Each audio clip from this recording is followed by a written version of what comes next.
Alright guys, it's Kremp again. I hope you're doing that and enjoying your day so far. Plenty of updates on the upcoming CDL season, all the rumours yesterday about where the events are going to be. From the OpTic perspective, they're very confident this is going to be one of the best seasons that we have ever seen, especially if OpTic get their desire of potentially 2 events in the upcoming season. Big rumours as well as to what's going to be happening in the game itself next year that maybe Ghosty wasn't meant to say. Very much enjoyed your thoughts in the comments. Hit the like button if you enjoy. Subscribe if you're new as always, I greatly appreciate it. Guess this is kind of interesting as well. Who had the better prime, the Master or the Apprentice? It's obviously always going to be hard to look past Formal, but Dashy's still going at a very respectable level, to be fair, as is Formal, but now in the Halo side. Now, Gentlemates, let's get into what's going on there, because as it stands, they are still question mark where they're going to be. Are they going to relocate to another city? Now, they say, do you know La Rochelle? Now, it's pretty funny. If you guys grew up in the UK, I don't know if it was just my school or whatever, but like, if you did French in school, which we were forced to do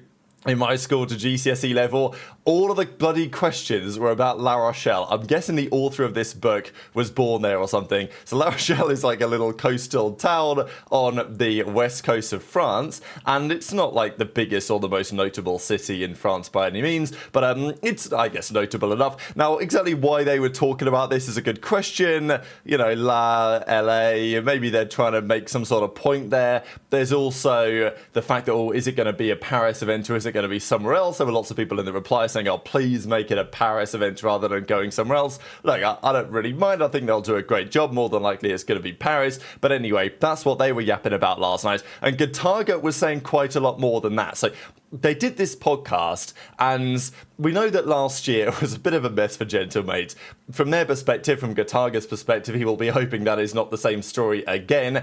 But there are some questions about the upcoming roster. If it is true that it's going to be Envoy, Neptune, Ghosty, and Sib, how's that team going to get along from a, let's say, chemistry perspective? Are the personalities going to clash? These type of questions. And at the end of last season, you guys might remember some of the clips that were floating around of Ghosty basically calling out his own team. I mean, even Kismet, who was pretty undoubtedly the best player on that team in the most recent season, Ghosty was like, oh, well, basically the fans were in Ghosty's chat saying Kismet's playing 1v7 or whatever, right? Because he's playing against the 4 other guys and he's also dragging his own team. Ghosty said, well, I know what you're doing, Kismet. I see you playing for kills and all this to make your stats look better. But also Ghosty said, I respect it because I'd be doing the same thing if I was on a team that was also chalked. So Ghosty, I think, often says more than he should, let's put it that way. But he does say that Twitter propaganda had a big impact on the COD roster. Maybe something that they will try and change this season. He also reveals that Mercules was absolutely a target for them. Let's not forget when Mercules was picked up to Toronto instead of Beans when he had the visa issues. There were a few options on the table for Mercules shortly after that. There was definitely, as far as I understand anyway, interest from Cloud9. Cloud9 wanted to bring him in towards the end of the season, but you know how Cloud9 operates. They would have had him under lock and key had he signed that contract. I don't know if we really heard rumours at the time about the possibility of Gentlemates getting interested in Mercules too. Guess it makes sense. They've got money, they've got resources. But Ghosty says that, yeah, Gentlemates tried to get him, but he wanted to go to OpTic, and that was not going to change. It's interesting though, because as soon as OpTic come knocking, it's obviously a no-brainer, but OpTic didn't come knocking for like a few days. There was, as far as I understand it, a window there, because OpTic weren't sure that they wanted to make the move. It was only, you know, when Methods kind of said, hey, I think we should probably do this, then they started to have the conversation about it. But the team itself wanted to stay together and not pick up Mercules. There was a window there where Cloud9 were giving him basically a contract and saying, hey, we'll give you 6 figures if you sign it.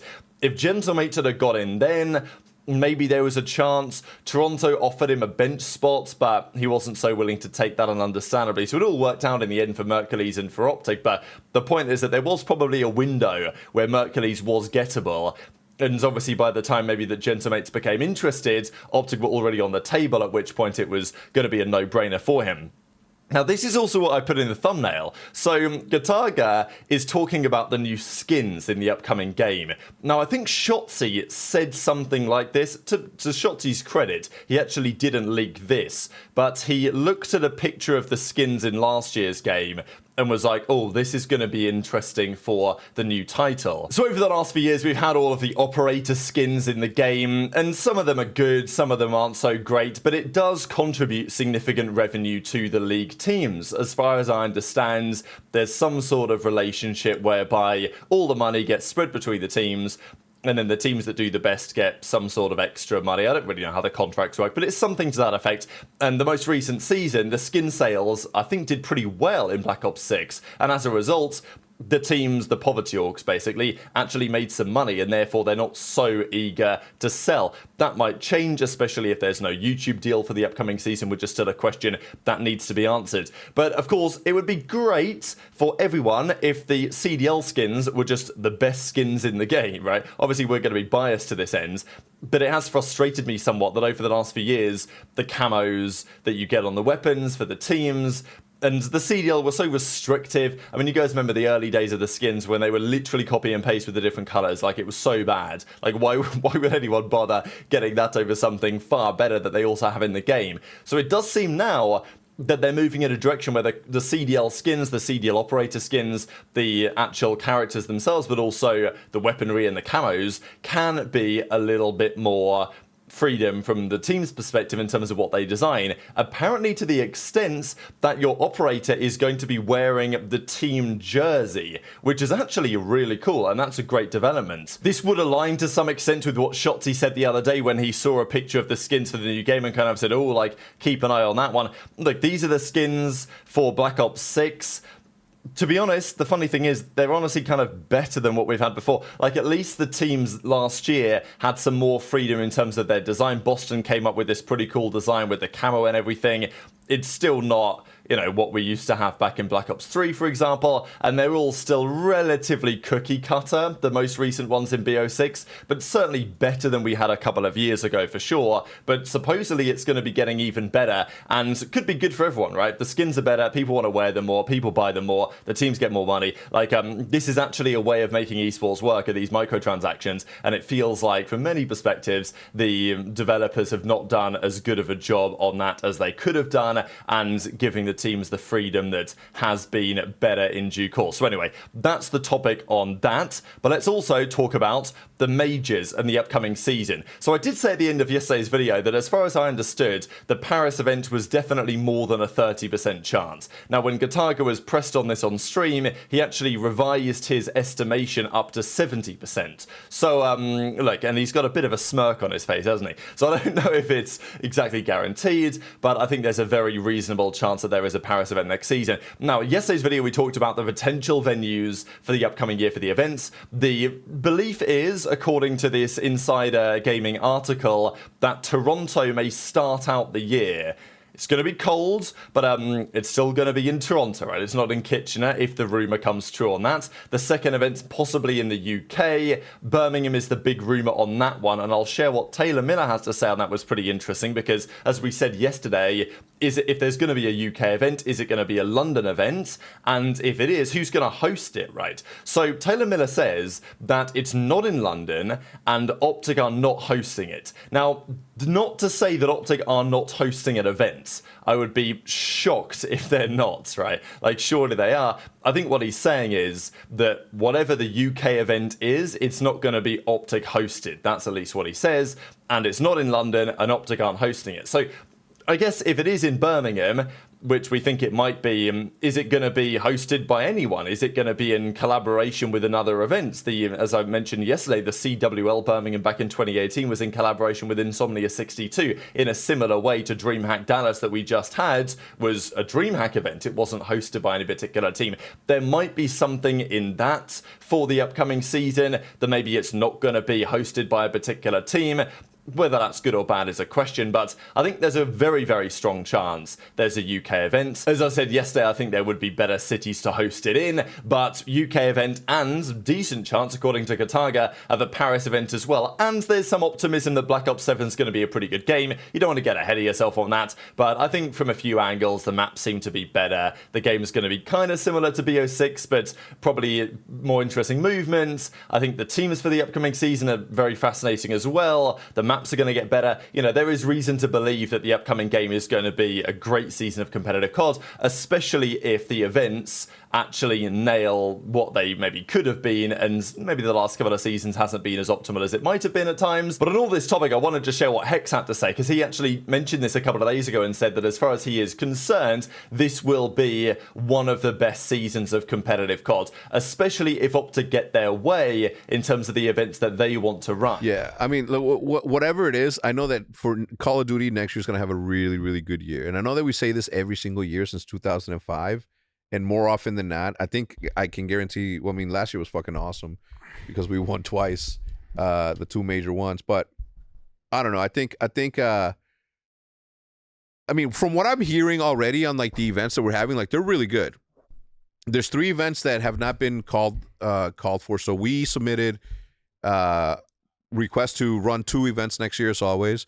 But if you know if we can't do 2, then obviously we'll take whatever. But we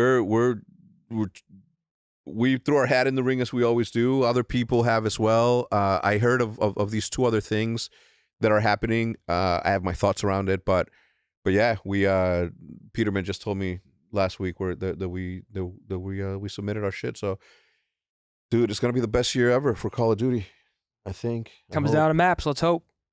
Comes down to the game. Yeah. Happy birthday, Keanu Reeves, who turned 61 today, ladies and gentlemen. Today when? Today or today as they're watching this? Because if it's today as they're watching this, then it's 2 days ago. This is today. 2 days ago. September 2nd. There you go. 61 years old? Get the fuck out of here. So nothing is final yet, but of course OpTic have applied to run 2 events as they typically do, potentially a major and the World Championship, which they may be looking to do again. Look, they may get 2 majors, in which case where would the other one be? I think I said it yesterday, I'd love to see an event in Chicago hosted by OpTic. I think that'd be really cool. I'm sure they're going to look to do one in Dallas again as well, I would imagine, but we'll see. Hex seems very confident that even if OpTic get half of what they would like to get for the upcoming year, it's still going to be a very solid season, especially if there's a Paris event, an event in the UK, Toronto coming back again. And then there's been talk about, well, if FaZe do move to Vegas, what's the possibility of that? Could it be a Vegas champs, at least in some form or another? Are there other cities that could be interested too? Could Thieves run an event out of LA? We've not had an event in LA for a little bit of time. So there's good reason to believe that the upcoming season is going to be hopefully better from an event perspective than we've had. The big thing to me is like, can we just get another major, right? Like it's only a couple of years ago, we used to have 5 majors plus champs. Yeah, now we've got the World Cup as well. But I didn't really like the way that this season was in terms of, okay, it was 4 majors, and they were very spread out, and we put the minors in there for the first couple of stages, and that was actually a great thing, and I hope that they return. But they disappeared for the last couple, mainly because DreamHack was a set date at the end of May, and they had to hit that date, and as a result it kind of made the rest of the calendar a little bit clunky, I would say, at the end of the season. So, look, we'll see where we go. At the end of the day, I think we've got to be grateful, maybe, that we can still get COD events in big cities. I think a little, assuming that actually does happen. Okay, Birmingham isn't London, and we did just have the World Championship in Kitchener. But my point is that I was concerned maybe 12 months ago that the direction that COD was moving was that these big cities are simply too expensive to host big events, like in New York, like Boston, stuff like this, maybe LA to a certain extent as well. And therefore, it was going to be a return to MLG Columbus, right? MLG Nashville or whatever, right? And it was going to be, if you live in those cities, I'm sure they're perfectly fine. But the point is that it's cooler if COD has the events in the big cities, and the idea of like a Vegas event again and a Paris event and a Toronto event and Dallas and stuff. It's good that we still have that, because I was a little bit concerned a while ago that we'd move away from that, especially if we went away from the way that the CDL presently is. And I'm sure the events in those other cities would be cool, but just selfishly trying to fly into those events, you want to go to the cool cities. That's my opinion, but intrigued to your thoughts on all this stuff as always in the comment section below. Hit the like button if you enjoyed, subscribe if you're new, take care, and I'll see you next time.